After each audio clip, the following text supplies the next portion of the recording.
wa ala alihi wa sahbihi ajma'in. Rabbi shrah li sadri wa yassir li amri wa hlul 'uqdatam min lisani yafqahu qawli. Minggu kemarin itu ada yang bertanya masalah membasuh najis mughallazah. Ya, najis itu gini. Jadi najis itu ada tiga jenis. Ada namanya najis mukhaffafah. Najis mukhaffafah itu najis paling ringan. Nah, najis paling ringan itu najis seperti kencing bayi yang belum makan apa-apa. Mukhaffafah. Itu yang paling ringan ya. Yang berikutnya ada najis mutawassithah. Nah, najis mutawassithah ini najis pertengahan, seperti kotoran kita, kotoran manusia dan sebagainya. Nah, yang ini ada najis mughallazah, najis berat. Najis berat inilah najis di sini disebutkan wahiyan najasatul qalbi wal khinzir wa far'u ahadihima. Najis mughallazah ini najis yang berat atau najis yang dihukumi berat seperti anjing dan babi atau peranakan dari keduanya. Maksud peranakan dari keduanya itu apa ya contohnya? Misalnya ada kawin silang, babi kawin dengan kambing umpamanya lah. Nah, anaknya itu dihukumi najis mughallazah juga. Biasalah tatamu. Kambing berenakan, hasil berenakan kawinan babi umpamanya tak. Atau anjing lawan kambing misalnya, anaknya itu dihukumi anjing. Atau kotoran dari keduanya. Nah, ini kan tatakunannya membasuhnya itu kayak apa caranya membasuh? Misalnya kayak apa pertanyaan kemarin di palatar lah. Kena sandal. Nah, ya kena sandal. Atau jejak kotoran babi misalnya atau kotoran anjing. Kena sandal membasuhnya kayak apa? Nah, jadi kalau di sini di kitab Taqriratus Sadidah ini dijelaskan kalau kita terjejak kotoran atau di halaman rumah umpamanya di lantai itu ada kotoran anjing atau kotoran babi, cara membersihinya yang pertama hilangkan dulu kotorannya. Bendanya itu dihilangkan dulu. Ya, saberitan membersih najis itu sebujurnya kayak itulah. Kalau kita membersih najis tuh, kita hilangkan bila ada bendanya, hilangkan bendanya dulu. Kayak misalkan di lantai nih ada tahi ayam. Tahi ayamnya dulu hilangkan. Jangan langsung simbur. Namun kita langsung menyimbur kayaknya bisa ruangan ini jadi najis beretan. Tapi hilangkan. Yang lain hilangkan dulu najisnya. Bendanya hilangkan. Bila sudah dihilangkan, hanya disiram dengan air. Sudah hilang bendanya. Nah, kalau najis mughallazah ini setelah dihilangkan bendanya, maka siraman pertama itu yang bagus, yang afdal. Di kitab sini disebutkan membasuhnya itu langsung dengan banyu bercampur tanah. Jika sudah kita hilangkan najisnya, najis mughallazah tadi langsung disiram. Siraman pertama itu adalah air yang bercampur lawan tanah. Nah, sisanya hanya disiram dengan banyu sampai 6 kali siraman. Siram pertama dulu yang pertama siraman banyu biasa dengan tanah. sekali. Nah, sisanya 6 kali dibasuh dengan air biasa. Jadi ada 7 kali basuhan. Nah, ini najis mughallazah. Namanya najis mughallazah.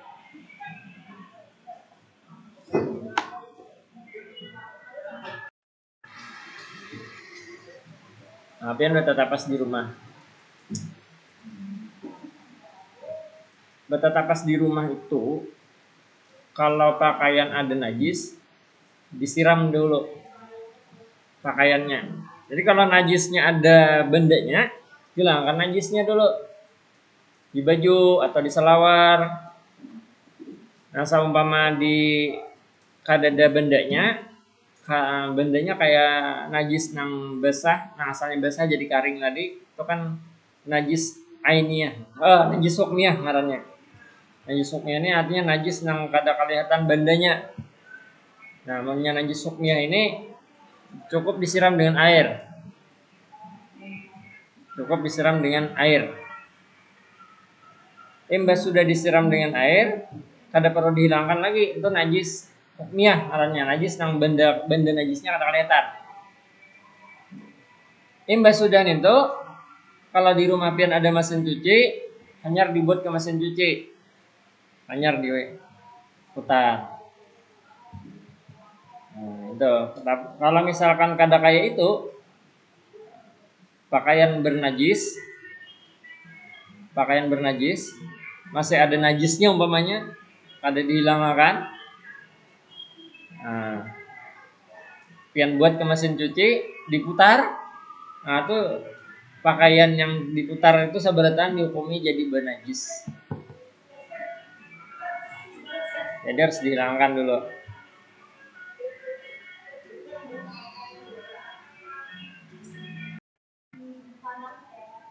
Gimana?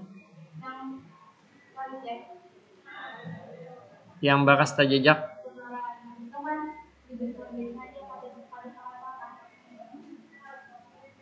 Kotorannya kotoran apa dulu? Kotoran anjing atau babi? Nah, itu syaratnya harus pakai tanah. Syarat utamanya. Ya, dibasah. Harus dibasuh-basah.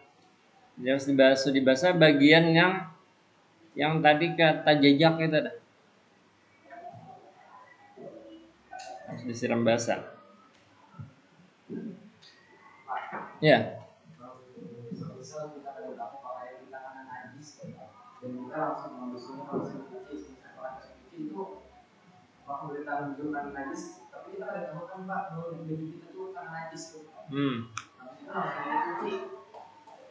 Jadi kita sama sekali tidak tahu bahwa yang beritakan najis itu kayak apa. Kalau gini, kalau enggak tahu enggak masalah sebenarnya. Kalau enggak kada tahu. Karena kita misalkan yakin aja nih, yakin di dalam hati kita nih yakin pakaianku ini kada bernajis. Kan yakin, merasa yakin di pakaian ini enggak ada masalah, langsung di mesin cuci enggak apa-apa. Langsung di mesin cuci, langsung pakai sabun enggak apa-apa, asal yakin. Asal yakin. Nah, kalau tiba-tiba seandainya sebujurnya tanpa kita sadari pakaian kita bernajis, tanpa kita sadari pakaian kita sebenarnya bernajis, tapi kita sebelum menyuci itu rasa yakin benar nih pakaian kita tuh bersih, hanya kada bernajis. Tapi ternyata bernajis, tapi kita kada tahu. Itu insyaallah kada masalah, karena kita yakin pakaian kita ini suci. Kalau kita buat ke mesin cuci, lalu secara kada sengaja kita kada tahu bahwa itu bernajis pakaian kita. Itu insyaallah aja dapat ampunan dari Allah karena kita kada tahu. Tapi kalau kita tahu, kada boleh. Nah, jadi sebenarnya gini, kalau kita untuk kehati-hatiannya, apakah pakaian kita bernajis atau kada, maka cara menapasnya itu seperti itu. Seperti yang tadi dijelaskan, semua pakaian itu disiram dengan air biasa dulu. Disiram ya. Disiram itu artinya air didatangkan. Air yang menghampiri pakaian disiram. Disiram. Kan? Disiram dulu. Disiram. Jadi membersihkan najis itu menggunakan air yang mengalir ya. Air yang mengalir dari keran atau dari sungai atau di sungai gitu. Itu menghilangkan najis. Dia harus dari air mengalir, baik karena di keran disiram atau misalnya dari sungai, di sungai. Nah kalau misalkan air nang berendam, nah itu gimana tuh hukumnya? Kan kita bisa dia baskom ya lah, sedia baskom. Air baskom ini kita tumbuk pakaian kita. Sebelum diisi dengan air, baskomnya tuh dipakai pakaian kita. Lalu disiram dengan air. Disiram dengan air. Nah, ini najis seperti ini, kemudian airnya kita ganti ya Allah. Airnya kita ganti, kita buang. Nah, ini kalau najisnya najis hukmiyah, najis hukmiyah ini artinya najis yang tidak kelihatan bendanya. Itu selesai, hanya beres sudah. Tapi kalau najisnya najis hukmiyah, kedakawa kayak itu membersihnya. Najis hukmiyah itu harus dihilangkan. Najis ainiyah, kalau itu najis ainiyah itu artinya najis yang kelihatan bendanya. Kalau najis hukmiyah itu najis yang kada kelihatan bendanya. Nah, kalau najis ainiyah itu kelihatan bendanya, itu cara membasuhnya hilangkan dulu bendanya. Paham? Bendanya hilangkan dulu, baru disiram dengan air. Tapi kalau najisnya najis hukmiyah, najis yang kada kelihatan bendanya, itu langsung disiram dengan air, selesai. Nah, jadi kalau pian mengumpulkan dalam satu baskom, najisnya najis hukmiyah, najis yang kada kelihatan bendanya, nah, langsung disiram dengan air, kemudian airnya diganti, selesai. Lalu dibuat ke mesin cuci. Setelah itu di mesin cuci disiram dengan air lagi untuk diganti dengan air yang pakai sabun misalnya, boleh ya, boleh.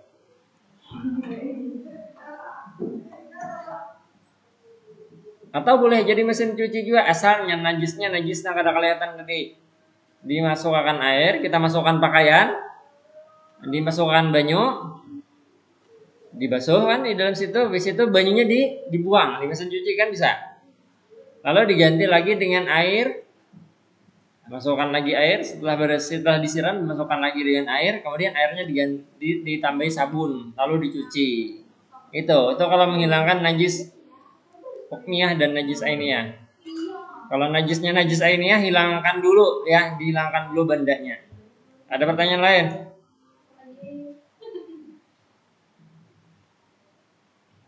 Ini PR dari minggu kemarin. Sebenarnya ada lagi satu PR yang pian tanyakan ke Ulun yang belum terjawab minggu kemarin, masalah sujud syukur.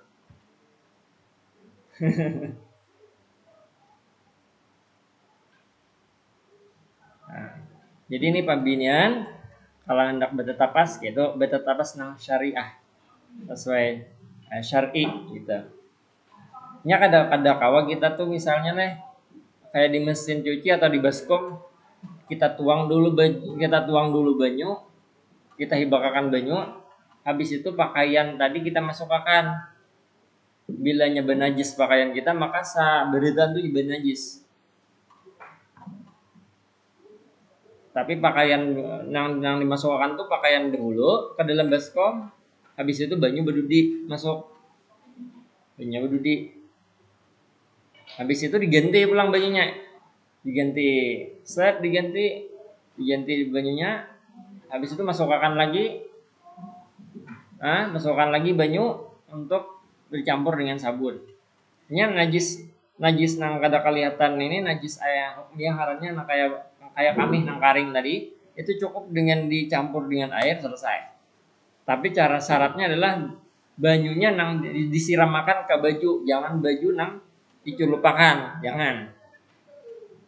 Amun pian menculupakan baju ke banyu nang banyunya itu kurang dari 216 liter, jadi kayaknya banyunya itu jadi najis. Hukumnya begana mumet. Ini mau nyiapin nama ngantok-ngantok nih kada paham.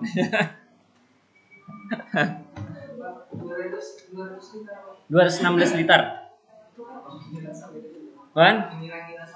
Ini ada ukurannya kalau di bak itu berapa ya? 60 cm, 60 cm kah? Tingginya 60 cm. Nah. Kok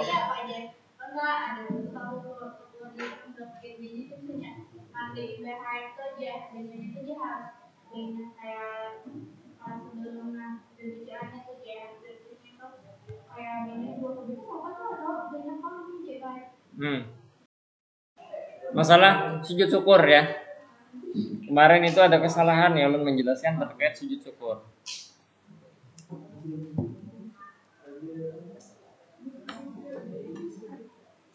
Pernah lihat sujud syukur?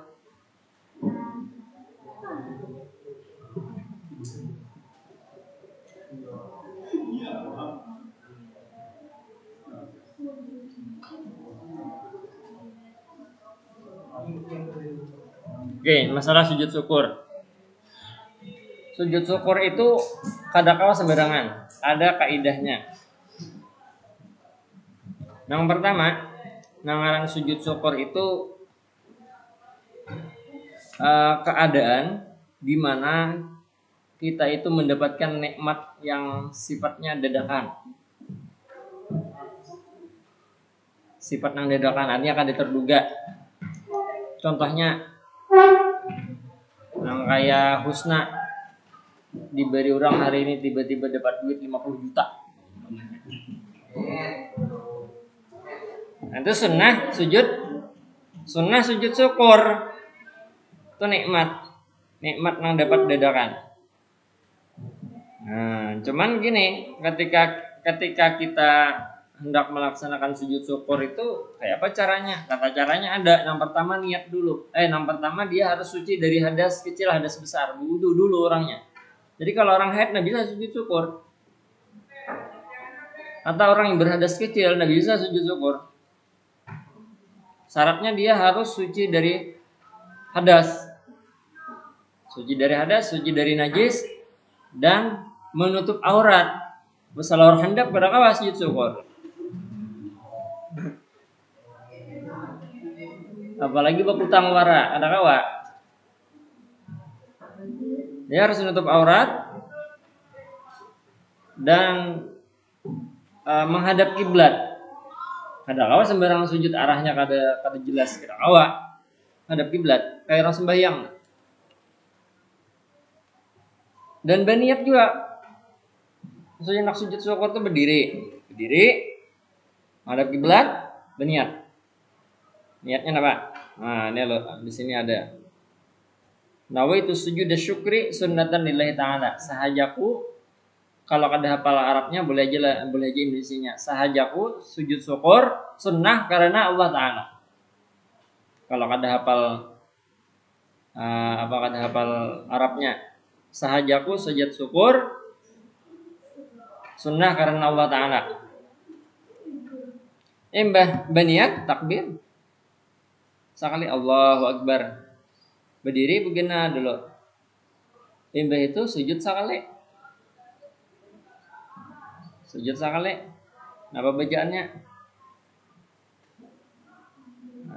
Sebacanya itu sajada wajhiya lilladzi khalaqahu wa sawwarahu wa syaqqa sam'ahu wa basarahu bihaulihi wa quwwatihi fatabarakallahu ahsanul khaliqin. Ini yang hafal. Bagi yang kada hafal boleh aja membaca subhana rabbiyal a'la wa bihamdihi. 3 kali. Imbas tuntung sujud, duduk ulang. Duduknya seperti duduk tahiyat awal. Duduk tahiyat awal sebentar, itu salam 2 kali, ke kiri dan ke kanan. Selesai. Itu sujud syukur.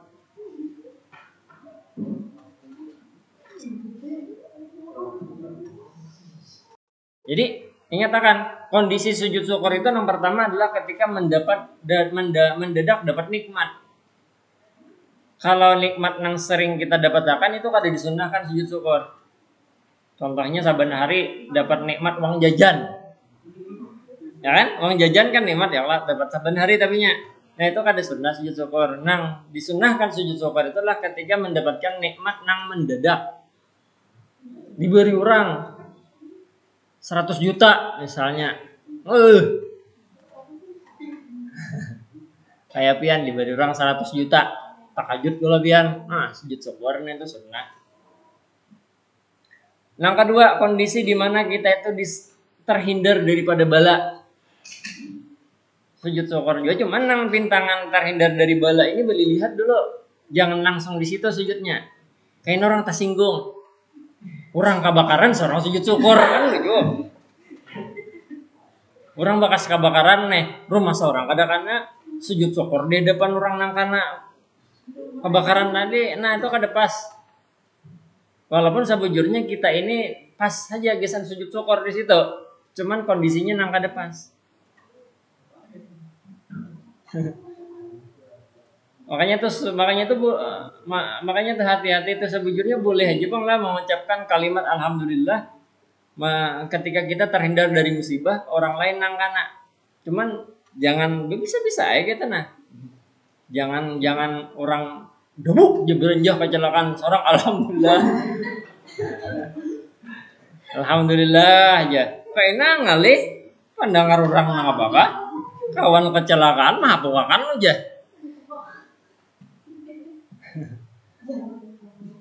Nah itu sunnah sujud syukur atau melihat kekurangan melihat sesuatu yang kecelaan ada di awak orang lalu kita kada mendapatkan itu sunnah sujud syukur. Cuman nih itu kayak tadi ya berhati-hati bener jangan di tempat langsung sujud syukur. Umpamanya nang kayak melihat orang pina cacat seorang kada kan syukur alhamdulillah nih seorang kada kayak itu sunnah sujud syukur cuman jangan di hadapan orangnya.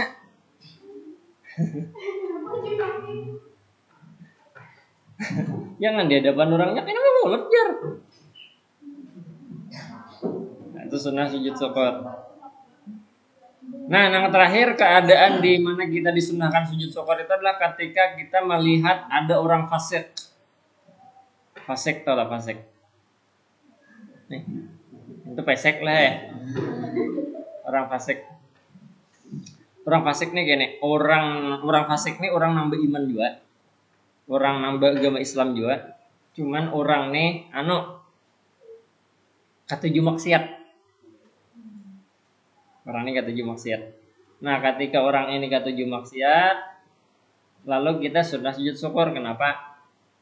Bila melihat nangka itu karena alhamdulillah kita kada menggawi maksiat. Kita kada menggawi maksiat itu wajib disyukuri. Artinya nih aku bersyukur alhamdulillah ulun ini kada tagawi nang macam-macam, kada tagawi nang maksiat alhamdulillah. Cuman kayak itu tadi jangan di hadapan orangnya. Orang seorang nih alhamdulillah kada tagawi maksiat kawan tagawi misalkan ada menggawi maksiat dan dia beta tarusan kan bertobat lagi.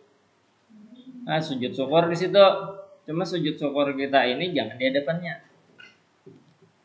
Orang fasik ini adalah orang yang menggawi maksiat tapi beta tarusan. Kada beta taubat. Orangnya beriman aja. Tapi katuju benda bermaksiat. Nah, itu kisahnya tak. Ada tetakunan lain? Kalau kada ada cukup dijinguk orang sudah.